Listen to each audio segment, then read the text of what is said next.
All right, let's get going. We're on. Math 1, Mr. Trutna from Clovis High School. We're going to go over practice 7.2, which is a worksheet. We're going to go over numbers 1 through 24.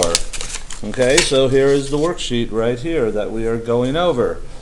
All right, so number 1. We're going to use this figure at the right for exercises 1 through 4. We're going to note that line R, here's line R right here, it pierces the plane at point X. Pierces means it's actually going through the plane.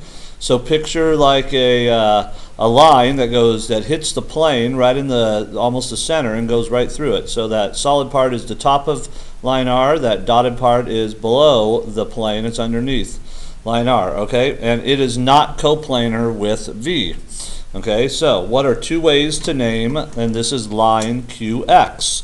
Okay, so here is QX right here, and it's a line, so we're talking about this line right here.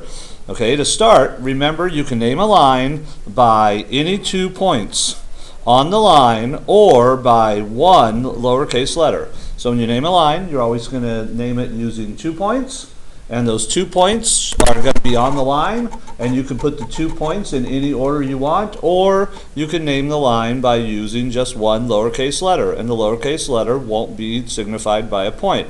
So two other ways to name line QX are line, and you could call it, let's see, so we have on this line right here, we have an R, we have an X, and we have a Q. So if we called it line RX, that would be perfectly okay. Remember to put the line symbol above the letters. Or another way that you could call this is you can simply just call this S. Okay? So that would be the example of using one lowercase letter.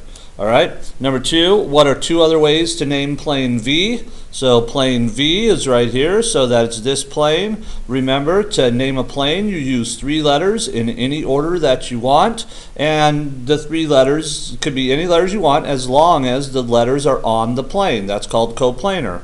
So if you notice, we've got Z, R, X, and Q are all on plane V. So I could pick any 3 of those letters in whatever order I want. So I could call this Z, I could call plane V ZRX, or another way that I could call it would be QXR. Okay? So as long as you're using 3 letters to name a plane and the 3 letters are coplanar with the plane, that means they're on the plane, we're good. Number 3, name 3 collinear points. So collinear means points that are on the same line. So we're looking for 3 points that are all on the same line. Here's a line right here, and that would be R, X, and Q. So point R, point X, point Q. They're all collinear because they're all on this same line right here. Okay, number 4, name 4 coplanar points. So what does coplanar mean? Coplanar means that I'm looking for 4 points. All 4 of the points are going to be on the same plane. So here is my plane right here. I'm looking for 4 points that are on that plane. So we have Z, we have R, we have X, and we have Q. All those points are on the plane. All right, so now we're going to use this figure at right here for exercises 5 through 7. Okay, number 5, name 6 segments in the figure. Okay, so we're going to be naming 6 segments in this figure. To start, remember that a segment is a part of a line that consists of 2 endpoints.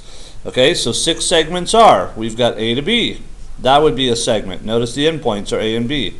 B to C would be considered a segment. If I kept going up this way, I have C to D. So line segment C to D. Okay, if I say started at A and I ended at C, that would be okay. So a segment is A to C. How about if I started at A and I went all the way to D? So I went